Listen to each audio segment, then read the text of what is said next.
नमस्कार दोस्तों, कैसे हैं आप लोग। आप सभी का स्वागत है हमारे YouTube चैनल पटेल जी पर। आज हम लोग पढ़ने वाले हैं ज्योमेट्री के अंदर का सेक्शन ट्रायंगल्स यानी कि त्रिभुज के बारे में।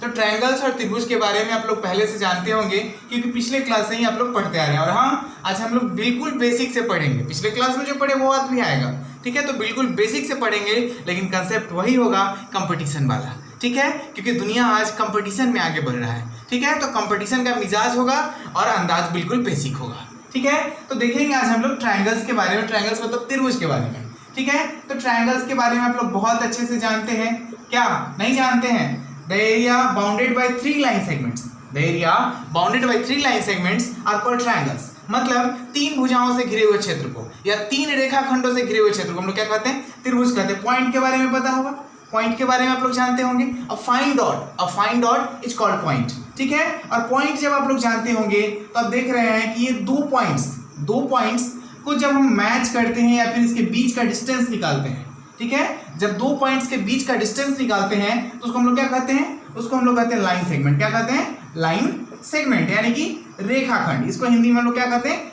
रेखाखंड कहते हैं, ठीक है। तो ये बात हमको लगता है कि आप समझ गए होंगे। फिर से समझिएगा, पॉइंट किसको कहते हैं? A fine dot is called point. और जब 2 पॉइंट के बीच का डिस्टेंस निकालते हैं, ठीक है, the distance between 2 points is called line segment, ठीक है। जब इसी लाइन सेगमेंट को एक एरो से ऐसे डिनोट कर देते हैं, मतलब कि ये कहां से आ रहा है ये पता है, लेकिन कहां चला जाएगा ये पता नहीं है, तो इसको हम लोग रे कहते हैं। रे मतलब होता है किरण। रे मतलब क्या होता है? किरण। और जब इसी रे को इधर से भी इनफाइनाइट डायरेक्शन में भेज देते हैं तो इसको हम लोग कहते हैं लाइन। क्या कहते हैं? लाइन मतलब होता है रेखा, ठीक है।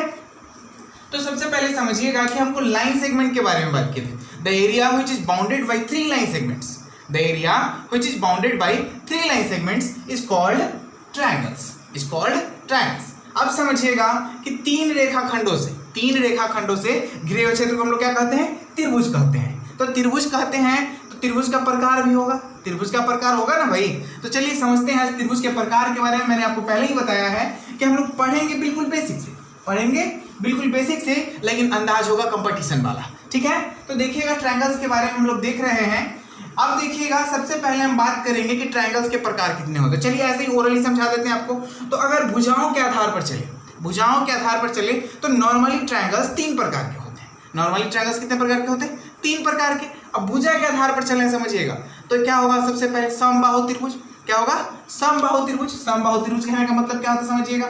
समबाहु त्रिभुज को अंग्रेजी में हम लोग क्या कहते हैं? Equilateral triangle. क्या कहते हैं? इक्विलैटरल ट्रायंगल, ठीक है। तो इसमें तीनों साइड जो है वो आपस में बराबर होगा। वैसे त्रिभुज जिसकी तीनों भुजाएं आपस में बराबर होती है उसको हम लोग समबाहु त्रिभुज कहते हैं, ठीक है। A triangle whose all sides are equal, are called equilateral triangle। जैसे मान लेते हैं कि ये 6 सेंटीमीटर है तो तीनों को कितना होना पड़ेगा? 6 सेंटीमीटर होना पड़ेगा। तो ये आपका क्या हो जाएगा? Equilateral triangle. फिर दूसरा बात करेंगे तो इक्विलैटरल का बात कर लिए, तो फिर दूसरा देखिएगा इसमें क्या हम समबाहु देख लिए। अब क्या कहते हैं? समद्विबाहु त्रिभुज। क्या कहते हैं? समद्विबाहु त्रिभुज। अब समझिएगा,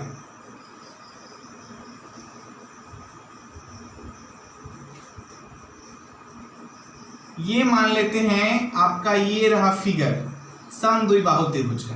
इसमें ये दोनों साइड इक्वल है जबकि ये साइड इक्वल नहीं है। ये ABC मान लेते हैं, ये BC है, ये ABC है ना। तो इसमें देख रहे हैं कि हमारा ये 2 साइड इक्वल है। ये 5 सेंटीमीटर है तो ये भी 5 है, जबकि ये 4 सेंटीमीटर है, ठीक है। तो ऐसे केस में वैसे त्रिभुज जिसकी 2 भुजाएं आपस में बराबर हो, जबकि तीसरी भुजा बराबर नहीं हो, उसको हम लोग समद्विबाहु त्रिभुज कहते हैं। मतलब कोई 2 भुजा आपस में समान हो, आइसोसेलेस ट्रायंगल। क्या कहते हैं इसको? Isosceles triangle. The triangle which 2 sides are equal are called isosceles triangle. अगला बात करते हैं स्केलीन ट्रायंगल का। स्केलीन ट्रायंगल क्या होता है? इसमें तीनों भुजा 3 साइड। अब देखिए 3 भुजा है, तीनों साइड है ना। तो इसमें 5 हो गया, ये 6 हो गया, ये 3 हो गया। अब ये तीनों 3 प्रकार का है। ऐसे स्थिति में हम लोग इसको स्केलीन ट्रायंगल कहेंगे या फिर क्या कहेंगे? विषमबाहु त्रिभुज। क्या कहेंगे? विषमबाहु त्रिभुज। तो उम्मीद करते हैं कि आप इतना समझ गए होंगे। फिर आगे चलते हैं, कोण के आधार पर देखिएगा तो कोण के आधार पर भी त्रिभुज 3 प्रकार के होते हैं। देखो होता है समकोण त्रिभुज, ऐसे ही ओरली समझिएगा। समकोण त्रिभुज वैसे त्रिभुज जिसकी एक भुजा 90 डिग्री की हो उसको हम लोग कैसा त्रिभुज कहते हैं? समकोण त्रिभुज कहते हैं। पाइथागोरस वाला पढ़े, याद है ना? पाइथागोरस वाला पढ़े हैं तो हम लोग समकोण त्रिभुज में ही पढ़े, पाइथागोरस वाला सूत्र, ठीक है ना। समकोण त्रिभुज, देखिए एक क्षैतिज रेखा है, एक उदर रेखा है, या इसी को लंबवत रेखा कहते हैं, इसके साथ एक कोण बन रहा है 90 डिग्री का। बाकी बात जो दो है ये जो देख रहे हैं ये दोनों क्या है, न्यून कोण है, ठीक है। तो वैसे त्रिभुज जिसकी एक भुजा समकोण अर्थात 90 डिग्री को, उसको समकोण त्रिभुज कहते हैं, ठीक है। समकोण के बाद आता है, आप ले लीजिए यहाँ पे देख लीजिएगा, ये दो न्यून कोण है, इसमें समकोण है, ये न्यून कोण है। न्यून कोण समझिएगा, पहले एक समकोण होता है, समकोण को अंग्रेजी में हम लोग क्या कहते हैं, राइट ट्रायंगल या राइट एंगल ट्रायंगल, ठीक है। उसके बाद होता है न्यून कोण, फिर इसके बाद होता है अधिक कोण, ठीक है, अधिक कोण, ठीक है। इसको हम लोग राइट एंगल ट्रायंगल कहते हैं, ठीक है। अब न्यून कोण की बात करते हैं, इसको एक्यूट एंगल ट्रायंगल कहते हैं, ठीक है। और इसको क्या कहते हैं, ऑब्ट्यूज एंगल ट्रायंगल कहते हैं। इसको एक्यूट कहते हैं, इसको क्या कहते हैं, ऑब्ट्यूज एंगल ट्रायंगल कहते हैं। तो न्यून कोण में क्या होगा कि उसका सारा कोण 90 डिग्री से कम होगा, सारा कोण 90 डिग्री से कम, 60-60-60 हो सकता है। और जब 60-60-60 हो जाएगा, वो एक बात और समझिएगा, अगर ये इस त्रिभुज का तीनों कोण 60 डिग्री 60 डिग्री 60 डिग्री हो जाएगा, तो ये जो त्रिभुज बनेगा ना, कोण के आधार पर न्यून कोण होगा, कोण के आधार पर क्या होगा, न्यून कोण होगा। और भुजा के आधार पर जब चलेंगे तो आपका ये इक्विलेटरल ट्रायंगल हो जाएगा, यानी समबाहु त्रिभुज हो जाएगा। तो हम उम्मीद करते हैं कि आप इतना समझ गए होंगे। अब इसके आगे चलते हैं, फिर से अब बात करते हैं कॉन्ग्रुएंसी यानी सर्वांग समता का। सर्वांग समता क्या होता है समझिएगा त्रिभुज में। तो सबसे पहले आप सिक्का देखे होंगे, अभी सिक्का का चल रहा है, ऐसा नहीं कि बंद हो गया है।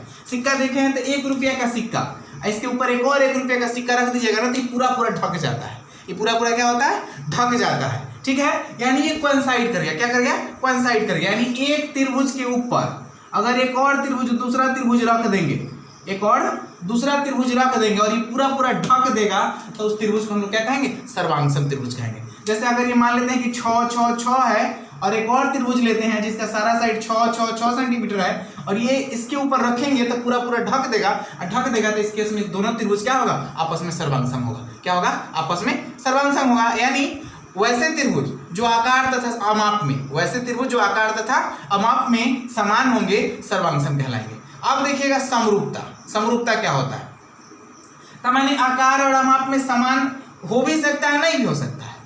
माने दो सर्वांगसम त्रिभुज जो होता है वो हमेशा समरूप होता है, समझ लीजिएगा। समरूप कहने का मतलब क्या होता है, पहले समझिए सर्वांगसम। सर्वांगसम क्या होता है, इसी में एकदम छुपा हुआ है सर्वांगसम। इसको तोड़ दीजिए, सर्व प्लस अंग प्लस सम, सर्व प्लस अंग प्लस सम। सर्व का मतलब होता है सभी चाहे सब, सर्व का मतलब क्या होता है, सभी चाहे सब, ठीक है। अंग का मतलब तो समझ रहे हैं, अंग माने कथी, भुजा हो सकता है, कोण हो सकता है, भुजा हो सकता है चाहे कोण हो सकता है। सम का मतलब होता है बराबर, बराबर या क्या, समान, बराबर या समान।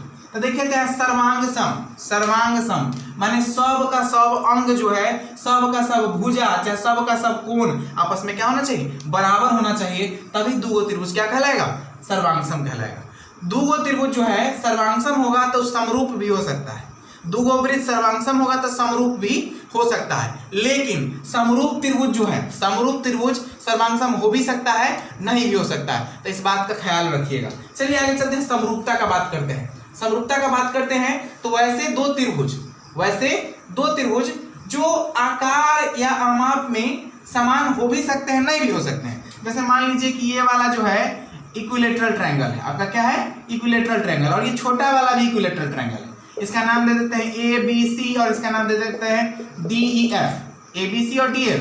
तो हम कह सकते हैं कि त्रिभुज ABC जो है ना, वह त्रिभुज DEF के सर्वांगसम नहीं है, लेकिन समरूप है। सर्वांगसम तो नहीं है लेकिन समरूप है, क्योंकि सर्वांगसम होने के लिए क्या करना होगा, कोइंसाइड करना होगा। सर्वांगसम होने के लिए क्या करना होगा, कोइंसाइड करना होगा, जबकि ये कोइंसाइड नहीं कर रहा है, ठीक है। तो इस केस में ये सर्वांगसम तो नहीं होगा, लेकिन क्या होगा, समरूप होगा। सर्वांगसम नहीं होगा लेकिन क्या होगा, समरूप होगा, एक जैसा रूप होगा। आप समरूप का भी समझा देते हैं आपको। चलिए काहे कहिएगा कि छोड़ दिए हैं, चलिए समरूप भी समझ लीजिए। समरूप का मतलब देखिए, सम प्लस रूप माने आकार में, रूप का मतलब आकार और सम का मतलब बराबर चाहे समान, यानी समान आकार का होगा। आकार कह रहा है, समान रूप का होगा, माने एक जैसा। आकार नहीं कहिए इसको, एक जैसा कहिए, एक जैसा। एक जैसा होगा ना बुआ रे, एक जैसा।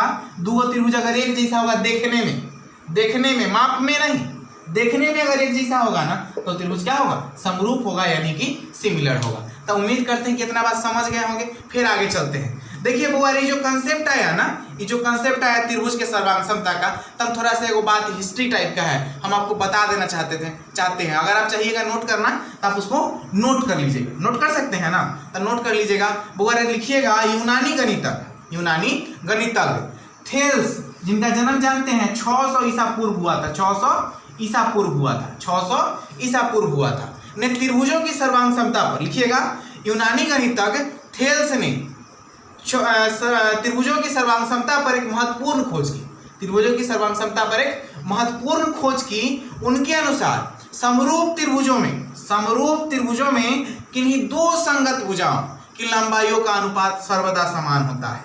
समझिएगा फिर से, उन्होंने क्या कहा कि समरूप त्रिभुजों में किन्हीं दो संगत भुजाओं की लंबाइयों का अनुपात हमेशा समान होता है।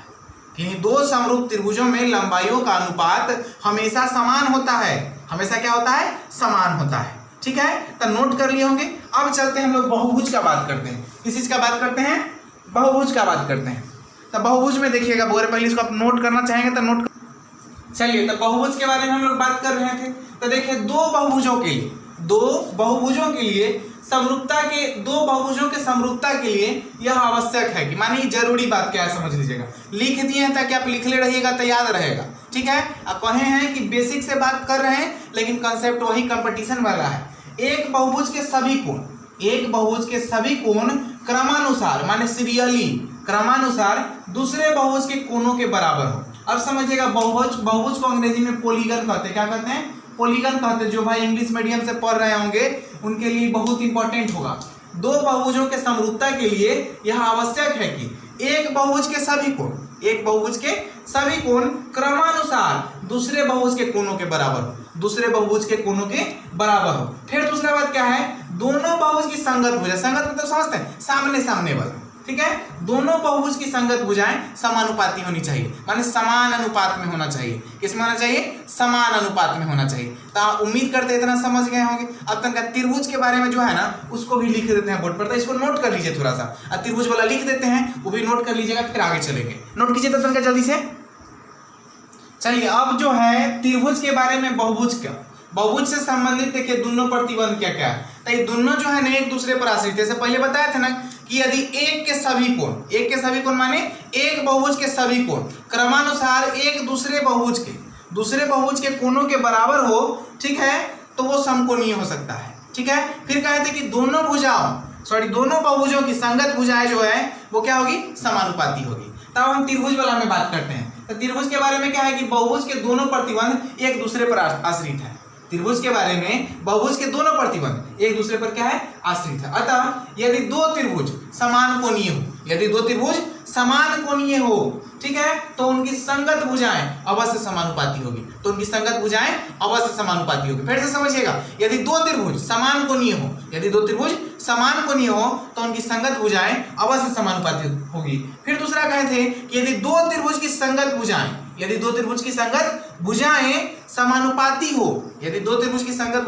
समानुपाती हो तब समान कोणीय होंगे, तो वे क्या होंगे, समान कोणीय होंगे। तो चलिए आज के वीडियो में बस इतना ही।